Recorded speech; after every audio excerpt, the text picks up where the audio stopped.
Hello, everyone, and welcome to episode 9 of English with Tim, the podcast where you can learn English in depth and detail. I'm Tim Sexton, an English teacher, polyglot, world traveler, and writer from the United States. I'm also the author of Words for Numbers, which is a resource where you can learn about 500 words used in academic IELTS Task 1 academic writing and for describing business data. You can find that at www.patreon.com/words for numbers. This week's episode is about how I learned Russian. Now, a lot of people who listen to this podcast are from Russia or nearby countries where people speak Russian, and so maybe I thought it would be interesting for people to hear things from the other perspective, what it's like to be an English speaker learning Russian rather than the other way around, and also what it's like to, find out what it was like for your teacher when your teacher was a student. So it's kind of a, reverse situation in two different ways. So I guess the first question that's worth asking is not just about me and my experience learning Russian, it's about if Russian is actually hard for English native speakers. So I'm going to talk about a few things in different categories: sounds, vocabulary, grammar, and language learning resources. So as far as sounds go, most of the sounds in Russian are also in English. But you also have this problem with the soft signs. You have a T and a soft sign like T and then T, or D and D. It's a kind of hard. Maybe I didn't say those exactly rightly, but they're not terribly hard. But when you're in the flow of a conversation, it can be hard to do it correctly. That's not a tragedy, but it does mean that it can be harder for us to understand what people are saying because there are these relatively small differences for us between sounds, and it makes it hard to understand what people are saying in detail. There can be a little bit of guesswork involved. You get better at it though. Also, another thing that's difficult is that there are clusters of consonants. So a consonant cluster is like s, t, r, stra, street, or grow, gr. And most of the consonant clusters in English and in Russian are the same, but there are some in Russian that we don't have in English, and they're kind of unnatural to us, like vstv, like chuvstvovot, it's not easy to do. So we also have a situation where you have sound clusters in Russian that are normal for English speakers, but they're placed in parts of the word that are not normal for us. For example, in English, it's common to have a vz at the end of a word, but not at the beginning of a word. So, we have lives, but in Russian, the word for take is vzять, and it's not super easy to pronounce. So moving on to vocabulary. Obviously, there's not much that's shared between the two, at least not that's, strikingly obvious. This is not French or Spanish or something where systematically almost every word that ends in like tion is the same in the other language. If we're learning Spanish, información, information, confirmación, confirmation, and there are hundreds of words like this. So immediately, as an English speaker, you have a huge advantage in learning a language like that. You have a lot of vocabulary right from the start. In Russian, that's not really true. It's more the case that in Russian there are words here and there, that there are some words that are shared. Mать for mother, noch for night, plamya for flame. The P and the F sometimes change into each other. So you can't really build dialogues and have conversations using this stuff. In French and Spanish, if you're an English speaker, there's enough stuff that's common or that's shared or that's simply used all the time that you can say a lot of stuff within, a couple of months and be understood and understand a lot of what people are saying. So, in Russian, that's not the case. It's more like occasionally there's a word that's similar to the English one and it helps you out. It's not super often. Also, the word parts in Russian tend to have pretty predictable meanings. You have like moroz, mорозильник, замораживать. So moroz is frost, морозильник is a freezer, and замораживать is to freeze something. Also in Russian, you have these like verbal prefixes like pri for arriving, vui for movement out of something. And there's lots of them, but they always do the same thing. So it's not too complicated, and you can build a lot of words using just a few parts. So the way words are built in Russian is largely similar to the way they're built in English. You have a prefix, you have a root, and you have a suffix. It's just that the actual parts are different. So the principles are the same, but the actual pieces are different. So overall, the vocabulary is not insanely difficult, although it's kind of challenging. Grammar. Let's move on to grammar. It is hard, but it's not insanely difficult. So in English, we don't have gender. We don't think of cars and books as being feminine, airplanes as being masculine, and like a movie theater as being neuter. It's hard to get used to that. And then, in addition to knowing that about each word, you have to modify the forms of the words that get used with those words. So that's kind of a pain in the butt. And also the verbs are hard. Because you have to memorize them in pairs. So in Western European languages, you take a verb, and this is true of English also, you take a verb, and if you want to put it in a different time or have a different person doing it, then you do something with that one verb. And it might be complicated, it might not have a regular past tense form, and you might have to use that verb with another verb, have, gone, or something. You have to do weird stuff with that one verb. But you still have one verb for every action, and in Russian, you've got two different ones every time. So you've got like выезжать, for to leave while driving. I don't know what the exact translation is, but you see what I mean. And then, so you got выезжать, and then you've got выехать, and there's no reliable way just to take one form of the verb. Like if you know one verb, and then you can automatically know what the other one is, because there aren't really solid rules about how to do that. So yeah, that makes a lot of difficulties. It's a difficulty in every sentence, basically. You have to know the pairs. You can say the wrong one, and people will still understand you, but if you don't know the pairs, you won't understand what people are saying. That's not good. So the last thing is the cases with grammar. Last thing with grammar is that you have these cases where we have to change the endings of the words depending on the role they play in the sentence. For example, the word for book is kniga, and you've got kniga, knigu, knigi, knigye, knigoi. The end of the word changes, and that is very unfamiliar for English speakers. And it takes a lot of practice to learn how to do. That is tough. The writing. Let's talk about the writing. It's actually pretty easy. People think the alphabet is really hard. It's not hard to learn. No, not at all. It also corresponds closely to the way words are pronounced. A lot of the letters are the same. About 1/3 of the letters look the same and have the same sound. About 1/3 of them have, they look the same but have a different sound. And then some of them just are different letters that we don't have in English. Overall, though, it corresponds to what is said, and that means that you can actually learn things by reading. And that's not the case, for example, in like Arabic or Hebrew, where they write only the consonants and not the vowels. Maybe you didn't know that about those languages, but if you have the word book, they would not write B-O-O-K, they would write BK, and you would just have to know that the full form of the word is book. So in Russian, that doesn't happen. What you hear is what you get, and that helps out a lot. About resources, this is not exactly about the language itself, but it's about the resources. There's a lot of them for English speakers. If you go into a bookstore, you'll have options for dictionaries. You have more than one. You might have 2 or 3 that are really good. You've got textbooks on different topics and different levels. The material tends to be kind of dry.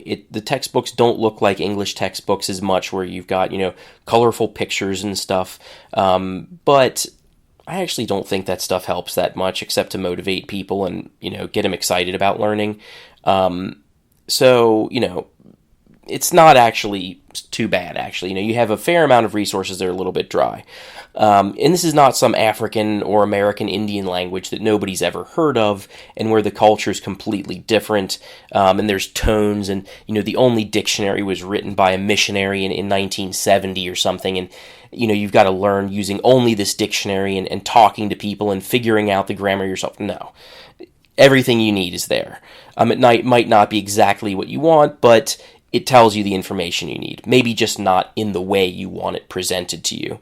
So overall, how hard is Russian for an English speaker? I'd say on a scale of 1 to 10, I would give Russian about a 3.5 or a 4 on the difficulty scale. So maybe that's surprisingly low, but everybody seems to think, I've been in a lot of places, and everyone thinks that their own language is the most complicated language ever. English speakers think this, and it's not true.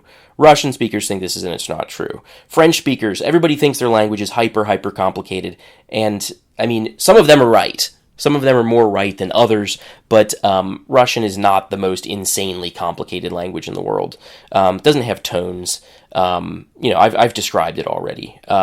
It's not too bad, but it is challenging. So that's about the language itself.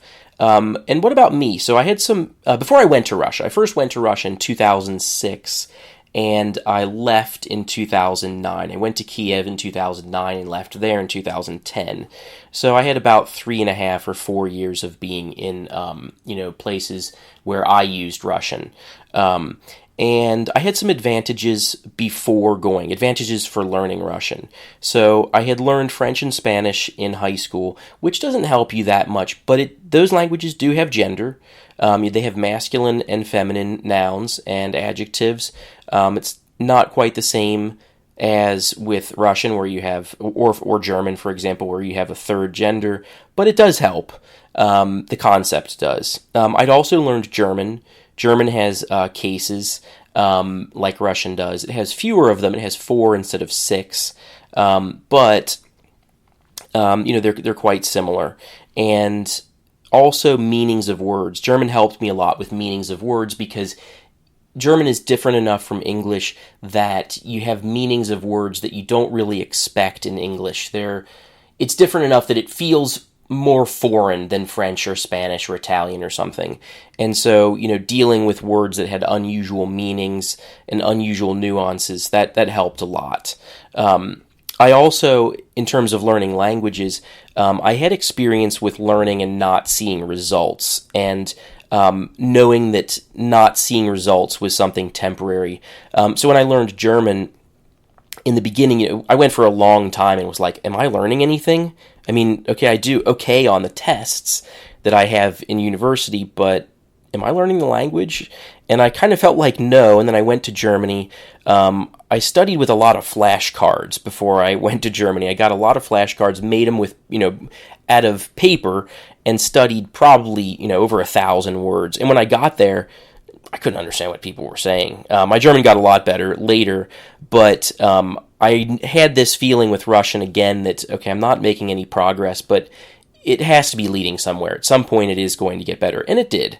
Another advantage I have is that I am stubborn. When a person is stubborn, a person does not easily change their opinion or their behavior. They try to keep doing the same thing. Sometimes that's bad. For example, I don't know if a person smokes or has some other bad habit, does something annoying, but if you're trying to learn something, being stubborn can be really, really helpful. Even though you think that you're not succeeding, you just keep doing it anyway and punishing yourself, and then, okay, I've succeeded, it did work. Another advantage that I had was that I knew the alphabet, the Russian alphabet, before I went. Now, I said earlier that the Russian alphabet is easy to learn, but you should not underestimate the alphabet and the impact that it has. So when I read Russian, I can read Russian reasonably well. I have about what they call a C1 level. I'm not a big believer in this A1, A2, B1, B2, C1, C2 system of measuring people's language ability, especially for reading. But let's just say I have a C1 level. I can read a newspaper. I've read several novels in Russian. I have to use a dictionary sometimes. There are books that I try to read and I say, that's too difficult, and I quit. I just give up.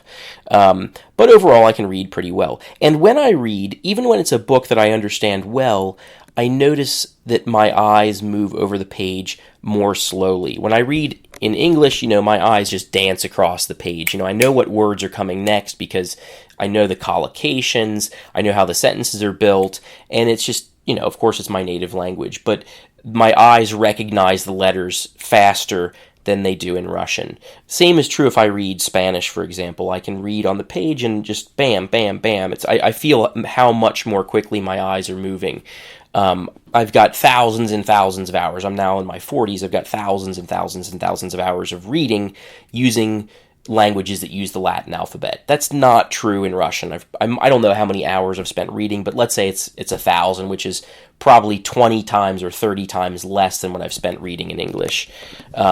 So yeah, the alphabet is easy to learn, but that doesn't mean that you're going to like master it. And the fact that you're reading more slowly means that you're learning the language more slowly. It takes more time. So it does have an impact. Also, before I went to Russia, I knew some facts about Russian. I knew, for example, that it had 6 cases. I had heard about this issue with the 2 verbs, and I knew only a handful of really useless words. I mean, I didn't even know things like pivo, beer, or something. I didn't know the essentials. I didn't know how to say car or woman or man or anything. I knew some really random, useless stuff. Now, advantages I had when I actually went to Russia. So when I first went to Moscow, I met someone, it was an American who had studied Russian in university, and he later became a journalist, and he reports on Russia sometimes. And he explained to me how the verbs work. The fact that there's 2 of them, he explained that to me again, and how you have the different verb tenses, how it's different from English. And that helped a huge amount. I did not know that that was true, and no one of the people that taught me really put it out for me, that fact that you have like, you have выезжал, выезжаю, буду выезжать. So for the first verb, and then for the second one, you'd have like выехал, выеду. He explained it to me very clearly, and none of the other teachers I had actually did that. So it helped a ton, getting that information at an early stage. I was also surrounded by the language 24/7, and even though my job involved speaking English all day, there were interactions with people on the street. I did start to get friends, and there are signs on the street. And so I picked up a lot of vocabulary that way. And another thing was that I would hear my students when I was giving lessons, and sometimes, we'd use the same textbook, and we'd be on the same page, and someone would not understand a word, and I'd hear people translate it, and, okay, now I know what this word is. And so piece by piece, I started to get words. But the main thing was that I got friends. I really made a strong effort to actually talk to people. And, I had a girlfriend when I was there, and that helps. And several really good friends that I'm in contact with all of them today still. Another thing was that when I got to the school where I worked, I had a 60-hour block of classes for free. And the teacher I had was really enthusiastic and really supportive, and that helped a ton. Oh my gosh, yeah. I mean, 60 hours is a lot to get the basics down, and then some.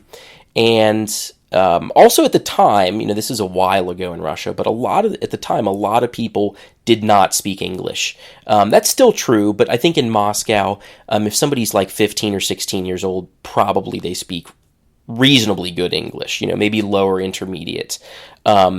So the fact that people didn't speak English meant that if I wanted to interact with people, I was going to have to use Russian with them. And I could have done the easy thing like spend time with expats, but I don't like doing that. I like to have a few expat friends when I live abroad, but being friends with just expats, like why did I go to whatever country if I'm just going to spend time with Americans there? I don't see the point. Now, I did have some disadvantages when I went to Moscow for learning languages. One was that I was used to success.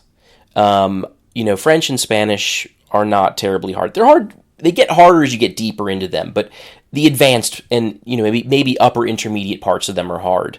But getting to lower intermediate is not like a huge task for an English speaker. So and then there was German also, and that was definitely harder, 2 or 3 times harder. But I also succeeded eventually, and I got quite good at German. Not amazingly good, but I had a really respectable level. So I was used to success. And so when I got to that point where it was difficult for me and I was getting frustrated and upset, why am I not making any progress? And in fact, I was without knowing it. Well, when that happened, I wasn't completely sure that I was going to come through and succeed. So maybe I would have done better if I'd had a more positive and optimistic attitude. That always helps. Another thing was that I had no experience living in a really big city. I had visited New York City for a total of maybe 3 days or something. No, maybe more like 6. I went on a trip in 2003 there, and then, a friend of mine won $1,000. He called into a radio station. He was the fourth person or something that called, and so they gave him $1,000. He said, let's go to New York. And on my 25th birthday, I went to New York and visited my sister. We have the same birthday. And so a total of like 6 days in a big city. And Moscow is a huge city, and I come from a much smaller one where the total population is like 250,000 people, and it's spread out. People live in houses mostly. I'm not sure if that's actually true. Maybe half the people live in apartments. But the parts of the city where I'm used to living, it's full of people that live in houses, and the houses have distance between them, and so the population density is low, and it just doesn't have nearly as much energy and noise, and the air is cleaner, and the culture is in Moscow was unfamiliar. So I was living in a really big city, which I was not used to. Noise, honestly, pretty significant number of weird people that I met, and it was stressful. So that was something that slowed me down. So what actually happened? So I've told you about what's, if English speakers have an advantage or disadvantage when learning Russian, advantages that I had, disadvantages and all this stuff. But what actually happened? So when I got to Moscow in 2006, I made some friends. I tried to really go out and meet people. And I got to talking with them, and I was lucky enough to meet people who helped me learn. That's not always the case. You can just, at times, be in a country and try to speak a language. This is especially true in Germany. You're trying to speak German to people, and some of them definitely will be like, oh, that's cool, you're trying to learn the local language. But a lot of them just want a free English lesson from you, and they'll pretend that they don't understand, or they'll tell you that your accent is terrible, or they're trying to get you to speak English so they get a free lesson out of you. And in Russia, that was not the case. The people that I met, for the most part, were actually pretty excited that I was learning Russian, and people really appreciated that. And at some point, it was maybe after 7 months or so, I understood that I had gotten better. This was, again, that kind of point where that I made earlier, where you think you're not getting any results, and then you realize at some point, oh, that period of suffering was actually when I was learning a lot. So after about 7 months, I realized that I could read some articles in the newspaper very slowly, and looking at the pieces of the words and saying, oh, okay, that word means that, and then I'd go back to the beginning of the sentence because I had taken so much time to read the whole sentence that I'd forgotten what the whole meaning of I'd forgotten the meanings of the other words in the sentence that came before, so I'd have to read it again. But that was 7 months in, so I could do that. I started to understand some of the basic conversations and more of what my students would say to each other before and after classes when they were speaking with each other. And I spent a lot of time with friends. I did a couple bicycle tours outside of Moscow and slept in a tent, and just had a lot of experiences. Visited a couple cities in the region, went to St. Petersburg a couple times, and I got reasonably good at Russian. I think my Russian now is probably better than it was back then because I was under a lot of stress. I had a lot of trouble sleeping in that city. And in 2008, in any case, I took the Test по русскому языку как иностранному, or TRKI, which is in English, the test of Russian as a foreign language. And I was planning on taking it maybe at B2 level. That's what I finally did decide to do, and I passed the test. I got a B2 level. I'd say in reading my level's higher. Listening, I don't know how to define that, honestly. I think it's a little bit hard to just use these letters and numbers and say, oh, that's what my language level is. In any case, let's just say it was B2. It's pretty respectable, and in some areas it's C1. And so overall, I would say that Russian has a reputation for being difficult, but I don't think it's that bad. If you're jumping into it as your first foreign language as an English speaker, it's going to kick your butt, and it's going to break your ego. The question is if you just keep going. If you're stubborn, if you're willing to fail in order to succeed, you'll do fine. And that's pretty much what I did. So I hope that answered your question. If Russian is hard to learn for English speakers. I think in the future I might do some other languages, talk about my experiences learning French and German and maybe Polish. I'm learning Polish now to some extent. I've taken a kind of a long break because I was in Poland for a while and now I'm not. But it's interesting, hearing hopefully from the teacher what it's like when the teacher is a student. So anyway, yeah, that's how it was learning Russian. And that is all for this week. Thanks for listening, and we will meet again next Monday, as always. Thanks.